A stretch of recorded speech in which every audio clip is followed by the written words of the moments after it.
ফখরুল সাহেব আপনার বাসায় কাউয়া কাদের গেছে নি, ঠাকুর গায়ের বাসায় আপনি থাকতে তারে দিছেননি।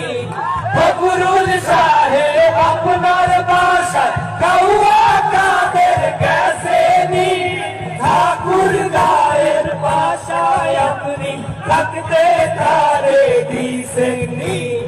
তার সাথে যে হিসাব বাকি, তার সাথে যে হিসাব বাকি, কোটি কোটি জনতা পালিয়ে গেছে কাউয়া কাদের, কেউ জানে না খবর তার। ভালো হয়ে যাও, ভালো হয়ে যাও মাসুদ তুমি, এই কথাকে বলবে আর। পালিয়ে গেছে কাউয়া কাদের, কেউ জানে না খবর তার। ভালো হয়ে যাও। আপনারা দেখছিলেন ট্রেন্ডিং টুডে বিডি। চ্যানেলটি ভালো লাগলে সাবস্ক্রাইব করুন। ধন্যবাদ।